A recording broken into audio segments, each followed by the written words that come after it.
Good evening. This is Janet McElligott in Los Angeles. Recently, the Sudanese government has come back to Khartoum, or at least portions of it, as the military has taken the city back. And what they have found is very disturbing. Within the paramilitary organizations' things, they have found boxes and boxes of arms that are labeled Origin Kenya. Now, if we go back to a KTN interview that was done on April 7th of this year with the former deputy president of Kenya, Mr. Chaga, he said in that interview on KNT in Kenya that the real commander and head of the RSF is William Ruto, and that is the current president of Kenya. Are you telling me, former Vice President Chaga, one of the reasons you resigned was because of the president's actions? And I watched that interview again today after it was announced that even more arms labeled Origin Kenya were found. And in that interview on Kenyan News, Chaga says that he was asked, or actually told by President Ruto, to invite Hamiti to Nairobi because a president can only invite another president. And as a vice president, he could responsibly invite the former vice president of Sudan, which is Mohamed Dagalo, Hamiti. And so he did. And then he found out that the RSF was designated a terrorist organization for degrading and killing women, causing genocide. And Ruto called him again and said, you must do it.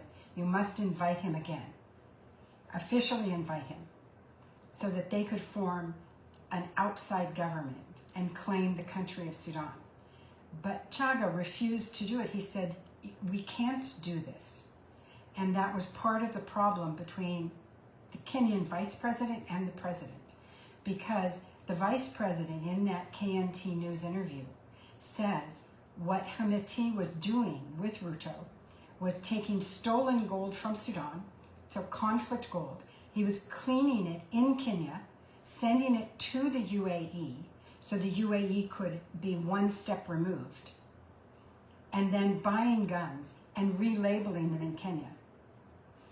I am asking the United Nations, who has been in the forefront of some of this investigatory work, to reinvestigate and the counterterrorism issues and the terrorism issues of supporting a known terrorist organization called the Rapid Support Forces, and most specifically Hamiti himself, is in violation of UN laws. It is in violation of US laws, and William Ruto should be brought up on charges either in the International Criminal Courts in The Hague or the International Court of Justice, as he was acting as a head of state. And to support a terrorist organization, so openly and so boldly that your own vice president would resign, means you should be out on your tail end. And this is incredibly sad because Kenya was a fantastic partner to help end the Sudanese civil war between the North and the South. They hosted the Sudanese in Naivasha, in Kenya, in Nairobi, in Machakos. And for you to support a terrorist organization, you should be banned from travel and you should have your citizenship taken away. Ruto, you are a dog and a criminal. Thank you.